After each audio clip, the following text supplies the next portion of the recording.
अस्सलामुअलैकुम वरहमतुल्लाहि वबरकातुहू। नाज़रीन इकराम, हज़रत अल्लामा मुफ्ती सलमान अज़हरी साहब क़िबला रिहा तो हो गए, अल्हम्दुलिल्लाह, बड़ी खुशी की बात है। लेकिन मुंबई में बहुत बड़ा बवाल हो गया है। मुंबई में आपके फ़ैन, फॉलोवर्स, चाहने वाले, मानने वाले बहुत ही गुस्से में हैं। क्यों गुस्से में हैं, वजह क्या है? एक काम कीजिए, सबसे पहले आप ये वीडियो देखिए, उसके बाद आगे मैं आपसे बात करूंगा। सुप्रीम कोर्ट से राहत मिली, इस बात की तो खुशी है, और लेकिन साथ साथ ये अफसोस है कि उनको 8 महीने लग गए। सुप्रीम कोर्ट ने बाकायदा उनको रिलीज किया है, क्योंकि ये जो पाशा कानून है वो क्रिमिनल लोगों के लिए है, जो गैंगलिस्टर होते हैं उनके लिए है, ना कि किसी आलिम, मौलाना या हमारे मुफ्ती साहब के लिए। पूरे हिंदुस्तान के लोग ये चाह रहे थे, दुआएं कर रहे थे, आज उनकी दुआएं कबूल हुई। आज जुमा का दिन है, माशाल्लाह मुबारक दिन है, और आज खुशखबरी मिली है अच्छी। और एक चीज़, गवर्नमेंट ठीक है वो कुछ भी कर लेगी, लेकिन आज भी लोगों पर इंसाफ, अदालत पर इंसाफ है। आज सुप्रीम कोर्ट ने ये दिखा दिया कि जो बेगुनाह है उसका फैसला हम करने बैठे हुए। सुप्रीम कोर्ट ने मुफ्ती मोहम्मद सलमान अजहरी पर लगाया गया गुजरात सरकार का असामाजिक गतिविधियों की रोकथाम अधिनियम पासा रद्द कर दिया है। मतलब ये कि 8 माह से वडोदरा की जेल में बंद मुफ्ती सलमान अजहरी रिहा होने जा रहे हैं।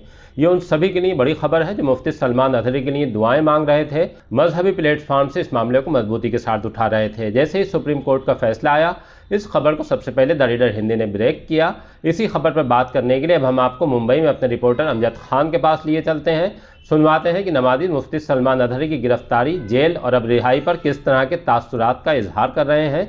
बगैर किसी ताखिर आपको उनसे रूबरू कराते हैं। मुफ्ती सलमान अजहरी को तकरीबन 7-8 महीने के बाद जो है आज सुप्रीम कोर्ट से बेल मिल गई। मुफ्ती सलमान अजहरी को गुजरात एटीएस ने जो है गिरफ्तार किया था हेड स्पीच के मामले को लेके, और लगातार ये मामला जो है गुजरात कोर्ट से लेकर सुप्रीम कोर्ट तक का पहुंचा, और सुप्रीम कोर्ट ने आज बड़ी राहत दी उनको। और हम मुंबई की सुन्नी बड़ी मस्जिद में मौजूद है। यहाँ पर मुफ्ती जुबैर साहब है जो सलमान अजहरी के भाई भी है, और यहाँ पर तमाम वो लोग हैं और जो यहाँ पर नमाजी भी है और इलाके के लोग भी। और लगातार सलमान अजहरी की जब गिरफ्तार किया था तो विरोध करते हुए भी नजर आ रहे थे। हमारे साथ यहाँ पर कुछ लोग हैं, उनसे बात करते हैं। सलमान अजहरी जी को आज सुप्रीम कोर्ट से राहत मिल गई, क्या कहेंगे आप? सुप्रीम कोर्ट से राहत मिली, इस बात की तो खुशी है, और लेकिन साथ साथ ये अफसोस है कि उनको 8 महीने लग गए। और ये इस बात की खुशी भी है कि अदालत से हमको उम्मीद थी कि अदालत हमारे साथ में इंसाफ करेगी। ताखिर से ही सही, लेट हुआ है, लेकिन बेहतर हुआ है। क्या लगता है सलमान अजहरी जी को जिस हेड स्पीच के अंदर जेल में रखा गया, पासा भी लगाया गया, हमने देखा कि सेशन कोर्ट से लेके हाई कोर्ट से फिर सुप्रीम कोर्ट, सेशन कोर्ट में भी, हाई कोर्ट में भी कहीं ना कहीं बेल जो थी वो रिजेक्ट हो गई। क्या कहेंगे उसके ऊपर? कितनी जद्दोजहद लगी ये तमाम मामलों को? देखिए, पहले तो आपको बता दें कि पहले जूनागढ़ में, फिर कच्छ में, फिर मुड़ाथा में, एक जगह पे बेल लिए तो कच्छ ले गए, कच्छ से बेल लिए तो मुड़ाथा ले गए, फिर जूनागढ़ ले गए। तीनों जगह से ज़मानत हो गई थी। उनको, गुजरात गवर्नमेंट को ये पता था कि ज़मानत हो गई है, बेलेबल ऑफरिंग से उसमें बेल मिल चुकी थी। उसके बावजूद उन लोगों ने पासा लगा दिया। ये जो पासा कलम है, ये पासा क्रिमिनल लोगों पे लगती है, जिससे देश का माहौल ख़राब हो, इलाके का माहौल ख़राब हो। गैंगलिस्टर लोगों के लिए ये पासा कानून है। और ये अफसोस के साथ बोलना पड़ता है कि हमारे मुफ्ती, हमारे आलिम, हमारे इमाम साहब के ऊपर एक कलम लगाई गई। उसके लिए हम लोगों ने अपील किया कि पासा गलत है, तो उसकी सुनवाई होते होते सेशन से हाई कोर्ट में रिजेक्ट करते करते भी इन लोगों ने आज से 2-2.5 महीना पहले रिजेक्ट किया। अगर इनको रिजेक्ट करना ही था तो जब हम लोग फर्स्ट टाइम अपील में गए थे जब कर देते, महीने 1.5 महीने में। अगर हाई कोर्ट रिजेक्ट करता तो हो सकता है कि सुप्रीम कोर्ट के अंदर जाते, 1-1.5-2 महीने के अंदर रिलीज हो जाते। लेकिन उनको रखड़ाना था, हमारे आलिम को, हमारी मुफ्ती इमाम साहब को रखड़ाना था। इसके लिए उन लोगों ने पूरा 8 महीना लगा दिया। जबकि पासा जो कानून है 1 साल का होता है, 1 साल का ये पासा कानून है, और 1 साल के अंदर ऑलरेडी उनको रिलीज करना था। 4 महीने बाद ऐसे ही रिलीज हो जाते।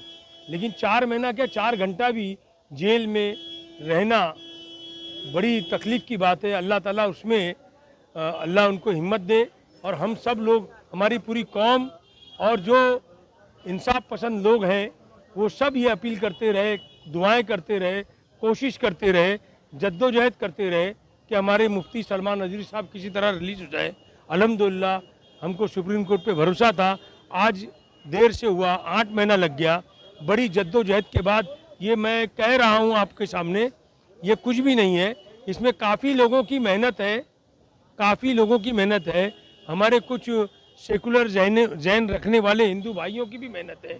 उन लोगों ने भी अपील की थी, काफ़ी जद्दोजहद किए थे और वो जद्दोजहद का आज नतीजा है। और मुफ्ती सलमान नज़ीर साहब के जो भाई हैं, मुफ्ती जुबैर साहब जो मदनपुरा सुन्नी बड़ी मस्जिद के इमाम साहब हैं, उनकी पूरी फैमिली इस मसले को लेकर काफ़ी तकलीफ़ें उठाई है, काफ़ी परेशानियां झेलने के बाद आज जाके ये 8 महीने के बाद उनको पासा से बाकायदा रिलीज़ हुआ है। अगर मैं कहूँ तो पासा सुप्रीम कोर्ट की तरफ का भी ऑर्डर हमारे हाथ में आया नहीं है, लेकिन सुप्रीम कोर्ट ने बाकायदा उनको रिलीज़ किया है, क्योंकि ये जो पासा कानून है वो क्रिमिनल लोगों के लिए है, जो गैंगलिस्टर होते हैं उनके लिए है, ना कि किसी आलिम मौलाना या हमारे मुफ्ती साहब के लिए। क्या कहेंगे आप आज मुफ्ती साहब को जो बेल मिली है, क्या कहेंगे आप? देखिए, इस बात को सुन करके हम लोगों को बहुत खुशी हुई है कि आज उनको जो बेल मिल गई है। पूरे हिंदुस्तान के लोग ये चाह रहे थे, दुआएं कर रहे थे, आज उनकी दुआएं कबूल हुई। उनको नाजायज़ फंसाया गया था और ज़बरदस्ती उनके ऊपर ये सारे कलम लगा करके उनको जेल में रखा गया था। उनको काफ़ी तकलीफ़ें दी गई जो है जेल के अंदर, लेकिन ये अल्लाह का करम रहा। लाख लाख शुक्र है अल्लाह पाक का कि आज उन्हें बेल मिली और उन्हें इंसाफ मिला। क्या कहेंगे आज सलमान अजहरी जी को जो है सुप्रीम अच्छा दिन है, आज जुमा का दिन है, माशाल्लाह मुबारक दिन है और आज खुशखबरी मिली है अच्छी। और एक चीज़, गवर्नमेंट ठीक है वो कुछ भी कर लेगी, लेकिन आज भी लोगों के पर इंसाफ, अदालत पर इंसाफ है। अदालत पे एक वो तकवा है कि नहीं, अदालत है हमारे पास, सुप्रीम कोर्ट है, हाई कोर्ट है हमारे पास, यहाँ नहीं होगा ऊपर होगा। लेकिन आज सुप्रीम कोर्ट ने ये दिखा दिया कि जो बेगुनाह है उसका फैसला हम करने बैठे हुए। आइंदा भी हमारी सुप्रीम कोर्ट से एक अपील है कि जितने भी मुसलमान जेल में हैं उन सब के केस पर नज़रसानी करें और उनको बाइज्जत बरी करें। क्या कहेंगे कि पासा से वो रिलीज़ हो गए हैं अल्हम्दुलिल्लाह, लेकिन जो 3 केस जो इनके ऊपर डाला गया है उसके लिए कॉशिंग के लिए हम लोगों ने अपील में गए हैं और हमको उम्मीद है कि वो भी हाई कोर्ट से गुजरात। नाज़रीन किराम, अगर आपने ये वीडियो देख लिया होगा तो आपको बात समझ में आ गई होगी कि मुफ्ती साहब क़िबला के फ़ैन फॉलोवर्स, चाहने वाले, मानने वाले क्यों गुस्से में हैं, वजह क्या है। हालांकि उनका गुस्सा होना बिल्कुल दुरुस्त है। हालांकि आज से 2-3 महीना पहले ही मुफ्ती साहब रिहा हो जाते, लेकिन उन पर पासा एक्ट लग गया था। लेकिन अब अल्हम्दुलिल्लाह पासा एक्ट भी ख़त्म हो गया, मुफ्ती साहब को ज़मानत भी मिल गई। जितने भी मुफ्ती साहब क़िबला के फ़ैन फॉलोवर्स, रिश्तेदार, अजीज़ व क़ारिब, मैं सबको फिर से एक बार मुबारकबाद देता हूँ। खुशी मनाए अल्हम्दुलिल्लाह कि अल्लाह के फ़ज़ल से नबी पाक सल्लल्लाहु तआला अलैहि वसल्लम के सदक़े तुफ़ैल बहुत बड़ी मुसीबत दूर हो गई और ये बहुत बड़ा खुशी का मौका है हम सब के लिए, बिलखुसूस मुफ्ती साहब के फ़ैन्स फॉलोवर के लिए। अल्हम्दुलिल्लाह।